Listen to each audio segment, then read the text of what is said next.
You keep seeing the headline. Gold just hit another record, $5,000 an ounce, the highest price in human history. And your first thought is probably the one you were taught. Gold is a relic, a shiny rock your grandparents trusted, useful for jewelry and not much else. But here is the strange part. The people who actually run the money, the central banks, the governments, the quiet billionaires are buying gold faster than they have in your entire lifetime. Not selling, buying, as fast as they can. So either the smartest, most powerful money in the world has lost its mind, or it knows something you were never told. This video is about what they know, and once you see it, you cannot unsee it. For most of your life, the choice was obvious. You kept your money in dollars, in a bank. That was the safe thing, the real thing. Gold felt old-fashioned. It does not pay interest. It does not grow. It just sits in a vault, doing nothing. Why would anyone choose a metal over money that actually works for you? And for a long time, that logic held. The dollar was king. It was the thing the whole world trusted. Every country held it. Every deal was priced in it. Holding gold instead of dollars looked like fear or nostalgia. So you did the normal thing. You trusted the paper. Almost everyone did. But somewhere in the last few years, something cracked. Gold did not drift upward. It exploded. Past $2,000, past $3,000, past $4,000, past $5,000 an ounce, a record that would have sounded insane a decade ago. And here is what should stop you. This was not small investors chasing a trend. The biggest buyers were central banks. The institutions that print money were trading their own paper for metal. In 2022, 2023, and 2024, central banks bought more than 1,000 tons of gold every single year. 2022 alone was the most gold they had bought since 1950. Think about that. Not since your grandparents were young had the world's governments reached for gold like this.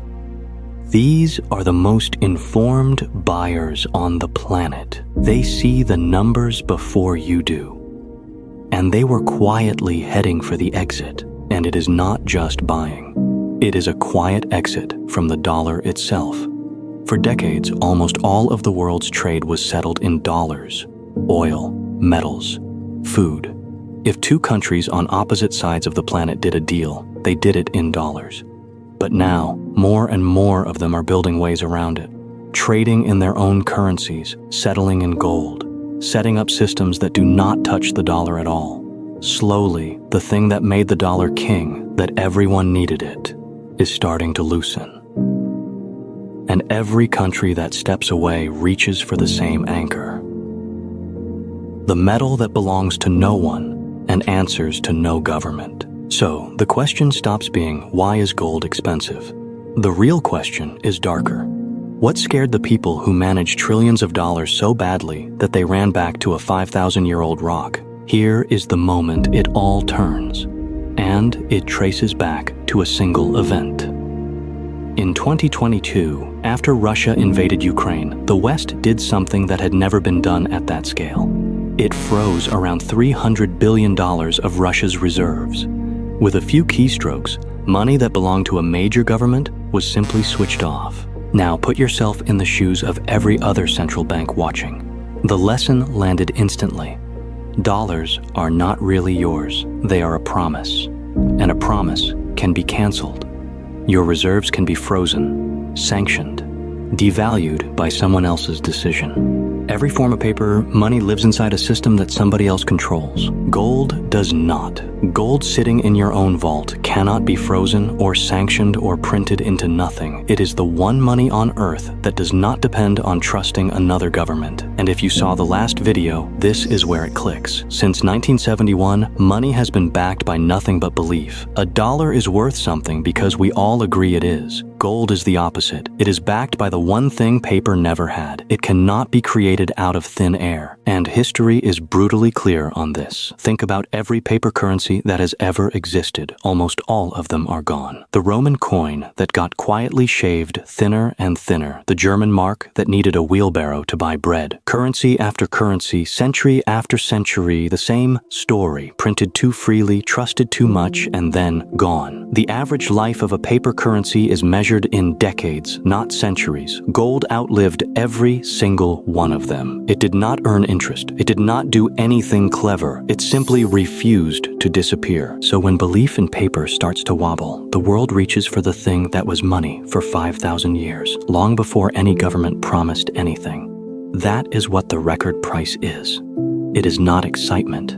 It is fear, written in a number. Once you see that, the rest falls into place. This is not really about gold. It is a vote of no confidence in paper money itself. Look at why. The United States now spends around $1 trillion a year just on the interest on its debt, not paying the debt down, just the interest. And to pay it, more dollars get created, which quietly makes each existing dollar worth a little less. For decades, the safest asset on the planet was a U.S. Treasury, a loan to the American government. It was called risk-free, but more and more, the people who manage money no longer treat it that way. So they are doing what careful people always do. They are buying insurance.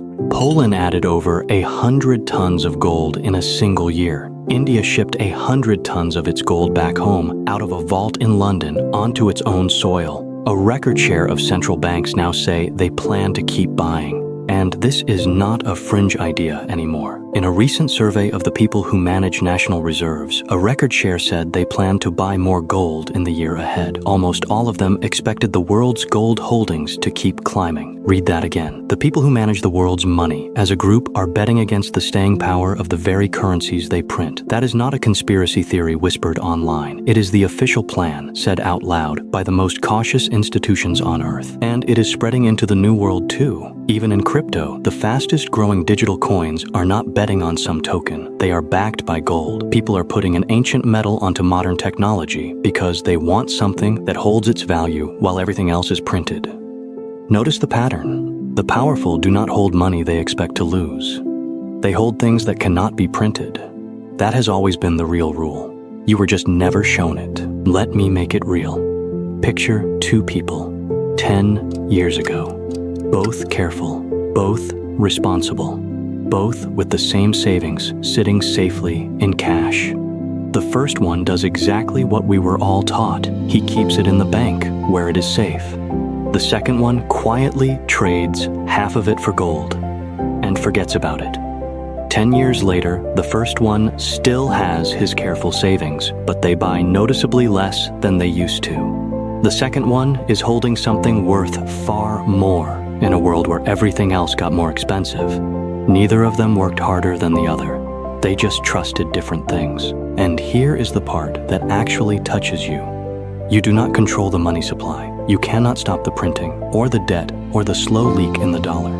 But you can decide what you stand on. The people running the system already made their choice. They are quietly moving from things that can be printed to things that cannot. Not because they are greedy, but because they can read the warning that is sitting right there on the screen. A record they helped create. And once you understand why they are moving, the strangest part is this. You were probably taught to do the exact opposite. So, let us go back to where we started. You were taught gold is a relic, but the people who actually control the money are treating it as a life raft. And the gap between those two stories is the whole point. You do not have to buy a single ounce of gold. That is not what this is about. The lesson is quieter and bigger. That record price on the screen is not really the price of a metal. It is the world repricing its trust in paper money in real time. Every new high is the system whispering that the ground under your savings is softer than you were told. You were never bad with money. You were just handed a map that said dollars are solid and gold is for the past. The people who drew that map are quietly folding it up and reaching for the metal. Once you see gold as a signal instead of a rock, you cannot unsee it. The question was never, should I buy gold? The real question is the one almost no one asks. What does it mean that everyone who runs the system already has?